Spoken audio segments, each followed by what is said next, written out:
మనం అడగాల్సింది 100 రోజుల్లో 6 గ్యారెంటీలు అన్నాడు. ఆ గ్యారెంటీలు ఏమైందని దాని గురించి మనం కొట్లాడాలి. ఇంకెన్ని రోజులు ఈ మేడిగడ్డ మీద పాట పాడుకుంటూ ఉందాం? మేడిగడ్డ పటిష్టంగా బాగానే ఉంది.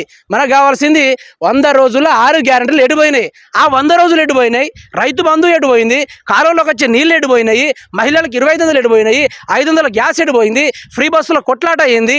రకరకాలుగా చూసుకుంటా ఉంటే రాష్ట్రం అంతా ఆగం పాలయ్యింది. 100 రోజులు కాలేదు కదా ఇంకేం ప్రశ్నిస్తామంటే ఆడ ప్రశ్నించడానికి ఏం లేదు. ఉన్నయన్నీ ఊడ్చుకు దొబ్బిండు రేవంత్ రెడ్డి. ఉన్నయని విదేశాలకు పెడతాడు. ఉన్నయని తీసుకెళ్ళి విమానాలకే పెడతాడు, తిరుగుట్లకే పెడతాడు. దయచేసి తెలంగాణ రాష్ట్ర ప్రజలు అర్థం కావాలి. ఈ గొంతు సిచ్చుకొని ఒరుతున్నందుకు, నా వీడియోని మీరు భరించినందుకు కృతజ్ఞతలు. ఇంకొన్ని మరిన్ని విషయాల కోసం చూస్తూనే ఉండండి. మేడిగడ్డ కొట్టుకోలేదు, మేడిగడ్డ బాగానే ఉంది. మన కళ్ళ ముందు అవపడదు. ఇది బ్రహ్మాండము, అద్భుతము. గత ప్రభుత్వం సూపరు. ఈ ప్రభుత్వము దొంగన దొరన ఇంకొన్ని నెలల్లో మనకు అర్థమవుతూ ఉంటుంది.